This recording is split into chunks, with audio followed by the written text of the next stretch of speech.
Probinsya. Matag adlawng Miyerkules sa alas 11 sa buntag hangtod sa alas 12 sa uto sa radyo natin FM.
Maayong buntag kanatong tanan mga friends, mga inigugma natong mga kaigsunan din sa tibuok probinsya sa Biliran. Today is Wednesday, April 23. Kumusta ka mo? Ha? Welcome sa atong tulumanon Sibya sa probinsya sa Biliran. Aron kita makapamayag og mga impormasyon, mga palisiya, mga programa ug serbisyo sa atong provincial government. Ipinagi sa liderato ni Governor Gerard Espina. Kumusta ang atong walo ka mga lungsod nga nasakupan sa atong island paradise of Biliran? Today is 23 man ano. Naggatang tibok kalbutan karon nagkukuang kita we are mourning because of the death of the leader of our church, si Pope Francis. Si Pope Francis di ay kan namatay siya niadtong 21. Yeah. 21. And what today is 23 pa lang, padayon pagyapon naggibuburol dito sa Roma. His birth name is not Francis. His birth name is Jorge Mario Bergoglio. That is his first name. He was born last December 17 of 1936. December 17, 1936. Ambot yung kinsay mga kaberdian eh. Oh. Ang tibok kalibutan nga mga Kristiyanon nga kalibutan karon masubok gud ang atong kita nga tanan na kami tungod ini nga balita nga ikinamatay ni Pope Francis, also known as Pope Francis, si Jorge Mario Bergoglio. In December, he was born December 17, 1936 in Buenos Aires, Argentina. His birthplace is Buenos Aires, Argentina. No, he's in Argentina. He was an American or German or bisan ano pa diya nga mga nationality. He is in Argentine. Nindot kini ba nga lugar dito sa Argentine. Papa legacy nagsugod ang iyang pagka-pope niadtong March 13, 2013. March 13, 2013. Poros pa nga 13 pagod niya nga mga tao. Pope Francis. He has an early life, an education. He was born to Italian immigrants' parents to Buenos Aires, Argentina. He studied, nag-eskwela siya, ug chemistry. So he was a major in chemistry before, before he joined the Society of Jesus in 1958. Wow. 1958, ako 1959 na. Aunin na. 1969 pala. In 1958, siya nagsugod, he studied chemistry before he joined the priest in 1958. He was ordained a priest. Ning ordinahan kini siya nga nagmaging pari. Kano sa? Ni adtong 1969. Iridad ko pagod din ni nga Pope, and became a prominent figure in the Jesuit order and the Argentine Catholic Church. Again, the Pope Francis was ordained as priest, kumo usa ka pari ni adtong tuig 1969. 1969. Si Bergoglio man ang apelyido niya. Bergoglio. He served as the Archbishop in Buenos Aires from 1998 to 2013. Di pa lang madugay. Archbishop of Buenos Aires from 1998 to 2013, and was made a cardinal, gihimo nga cardinal kini siya ni Pope John Paul II niadtong 2001.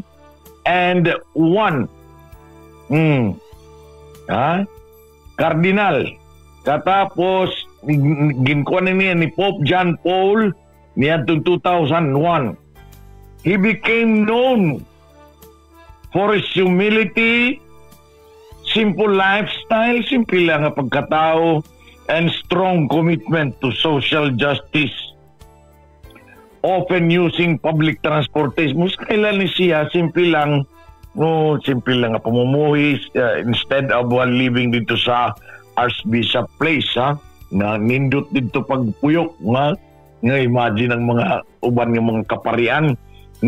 Grabe ang mga pampuyo, pero kini siya simple lang nga pagkatao, simple lifestyle, and a strong commitment to social justice, si Pope. election of Pope, naging Pope ni siya. Ang pag-resign, ninamdam ka mo ito ni Pope Benedict XVI. Ha? Kini si Bergoglio or Pope Francis was elected Pope. Gimpili kini siya nga Pope niya itong March 13, 2013. Ano ha? Bergoglio was elected Pope on March 13 of 2013. Ikapila naman kini siya nga Pope. Nahimo siya na ika-266 nga Pope. Ha? Kinsa man ang first Pope. Kinsa man ang first Pope. Kay 266 naman nga Pope. Ha? Oh. Kinsa man ang first Pope. Ha? Saint Peter ang Pope. Oh. Ika-266 na siya kang San Pedro. Roman Catholic Church and the first Jesuit, primero nga Jesuit, and the first from the Americas, primero dito sa Amerika, and the first, primero pa ko din ikinisiya, non-European Pope in over 1,200 years. 1,200 ka tuig. He was the first non-European Pope. Ha? Kay kasagaran dito sa Europe pa ng mga Pope. Ha? Siya, he was non-European Pope. He chose his name. Kano naging Francis man ang ngalan niya? Kani siya, nagpili siya sa Saint Francis. May tungod kang Saint Francis of Assisi. Reflecting his dedication to the poor and the environment. Makitubre ko din siya. Ingon pa, please do not forget the poor and also the environment. Protektay nato mga tao ang atong kalibutan because we are the ones who are living into this world. Maunin niyang kuha ng niyang dedication.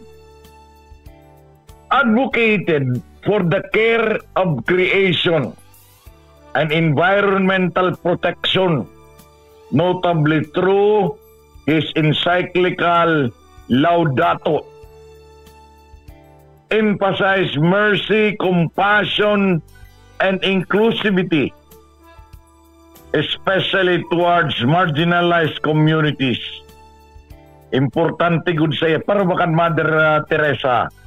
Oh, Mother Teresa, she really roam ngadto magtuyok gud siya ngadto sa mga pobre o mga pobre pa, the poorest among the poor.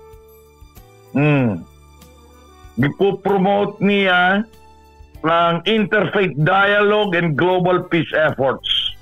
Dagan siya mga nahimo pagka-Pope.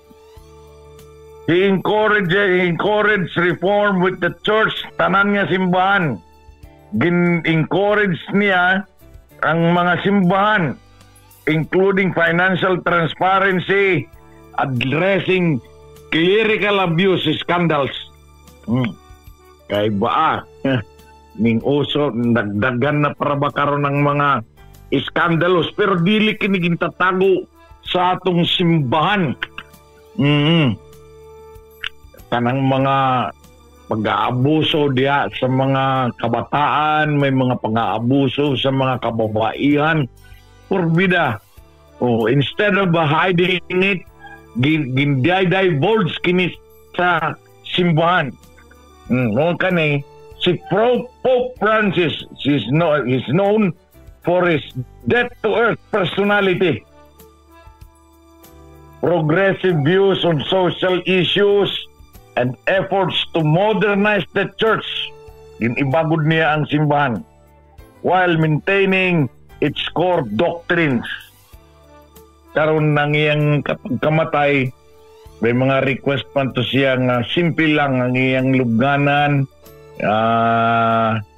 diya sa iyang igdaan, Simple lang. He remains to be a global religious leader. Influential. Very influential kini siya. Not only din sa atong Catholic Church, diri lang din sa atong mga Catholic Church, pero dito sa tanan nga mga pagtutuo. He is not influential not only within the Catholic Church but also in broader international and moral and ethical discussions. Ang sa mga kuno nakahimo kang Pope Francis nga piliun ang pangalan niya nga Francis as his papal name. Pope Francis chose his name Francis of Saint Francis of Assisi immediate after his election as Pope in March 13, 2013, pila ka tuig, 2013 karon 2025, ba? He was inspired to do so during the conclave, and Brazilian Cardinal Claudio Holmes whispered to him, maguring daw kuno si kaniya, kaning Brazilian Cardinal na si Claudio Holmes. Naguring nga if you become Pope, please don't forget the poor. Ayaw kuno kalimti ang mga pobre. Tinuod ko na sin. Tinuod good kini. And until now, the world has so many poor paghihapon. Mag-aaway paghihapon dito mga countries. Look at what happening dito sa kuan. Between nag-aaway kang President Zelensky dito sa and orbida, damo pa nga mga pinag-aawayan. This is how the name came into this heart. So, if Francis ginpili niyang pangalan gikan kini kang Francis of Assisi, kay minumdum kamo kang Saint Francis of Assisi, mahilig kini siya dito sa mga pobre. He is the man of poverty, the man of peace, the man of peace, the man who loves the protection of and protects the creation, the man who gives us the spirit of peace. So karon mga kandidato, let us all remember his name. Tanaw daw nato ang simple lang nga tao nga nahimo nga Santo Papa. Di gani mo sakay lang og public transport, dili nganing mo dito magpinuyo lang sa ilang bugnaw nga opisina. Gani nga kadtong 21 ang iyang kinamatay, nagpakita pa siya katapusan niadto nga public viewing. 23 karon mo iyang kinamatay. May tungod in stroke. 23. So, in choosing the name Francis was symbolic to his vision of the church. That church serves as the poor and promotes peace and protects God's creation. Kailangan good talaga. It also the first time a pope have ever taken the name Francis, signaling a break from tradition and a commitment to humility and simplicity. This is very good example. Kita in the Philippines, so we are also Catholics, and all the cardinals nga ni scheduled to go there na dito sa Vatican. At muadto na dito ng atong mga cardinals. Ang atong mga simbahan niadtong April 21 Ningbagting pag simbolo ang pagpakita sa kamatayon ni Pope Francis ni Jorge Mario Bergoglio. Okay, ha? So magwato-wato na to ang ila College of Cardinals kung kinsa na po ang bago nga mapipili nga magiging Pope na to. Makibalita lang kamo, mga kaigalaan, makibalita lang kamo dito sa TV, sa radio of what is happening into the entire world. And let us not forget to pray for him. Para dagan kita ang mga Catholics nga mag-pray for him. Not even the Catholics, not even the Muslims will also pray for him. The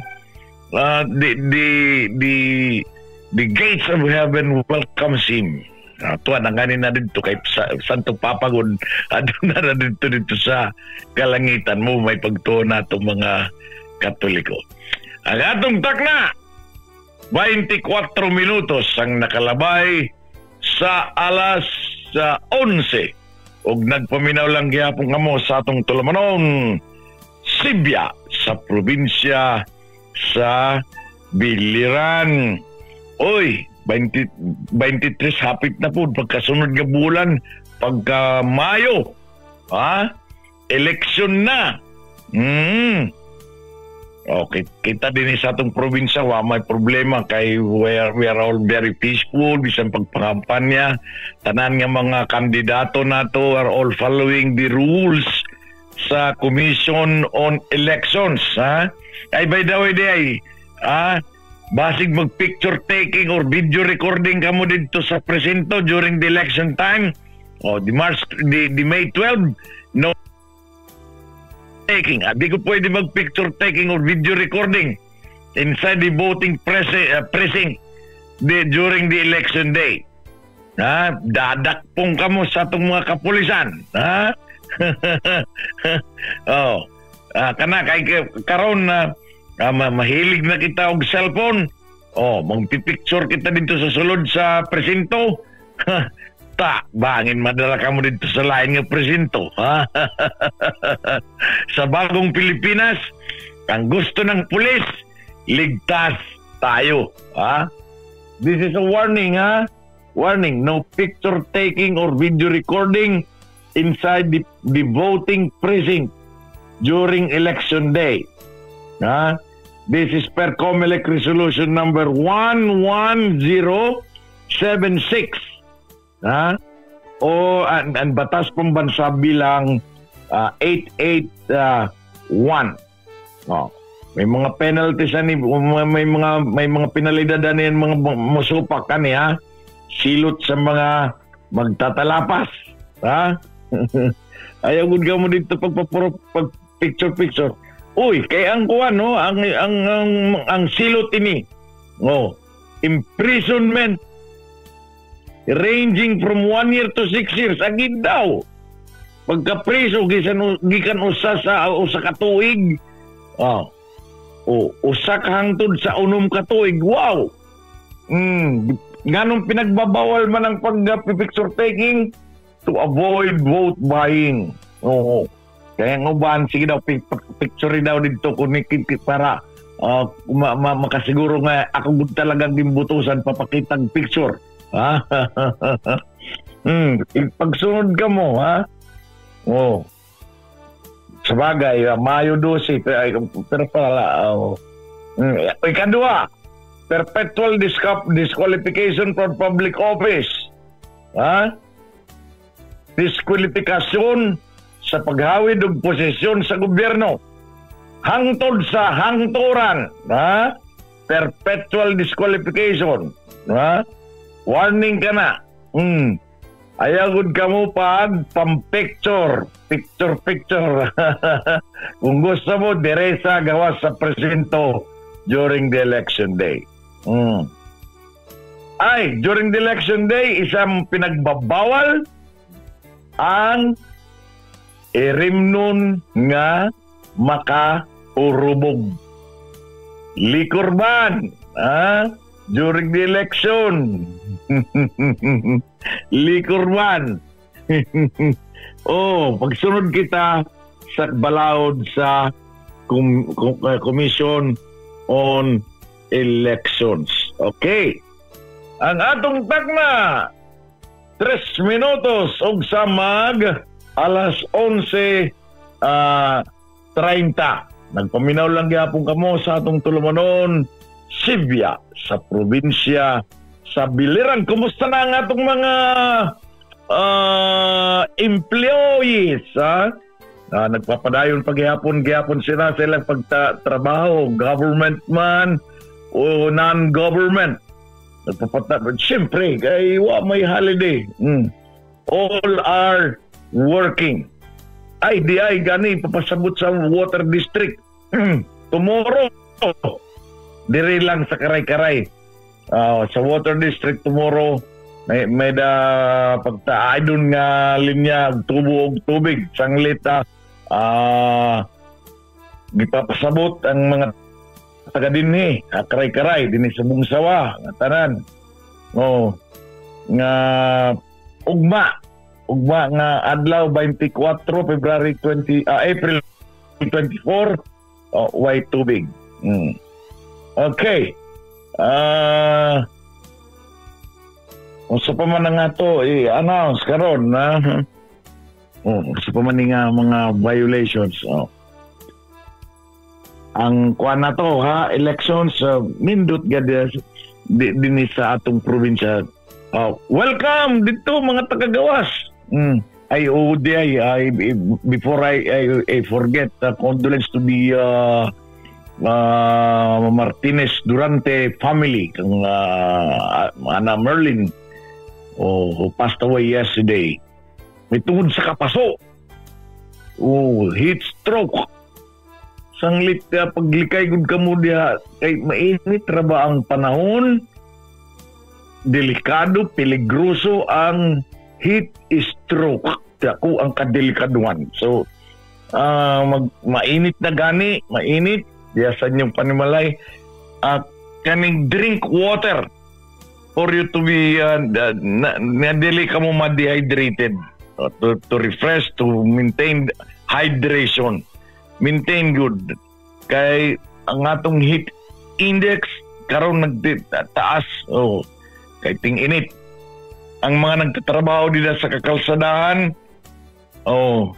always wear sa inyong mga protection, kalo, bring payong, amo lang, kinanglan magpuproteher good nato. Also mga kayupan. Ang atong mga kayupan ipansirong, kay dili lang ang tao ang delikado sa kanang heat stroke. Also, ang atong mga kayupan. Ayaw na itong pagpasagdi. Ang mga hinigtan diha sa Larasabal. Ang mga kuha na ninyo pagpasagdi nga pasirakan lang ninyo. Kay delikado ang ambot, mamatay na unya. Isirong dito sa mga lakdong nga mga area. Aron dili masyado mainitan. Okay. Lampas na kita sa atong oras. Bueno, dinilang nato temporaryo tatapos ang atong tulumanon Sibya sa probinsya sa Biliran karong adlaw Abril 23. Sa ngalan sa atong Governor Gerard Espina ug sa atong Provincial Information Office kang Attorney Ed Digano, kini si Aldrin J. Nagpapasalamat sa iyong paminaw. Mayong udto, God bless, and mabuhay!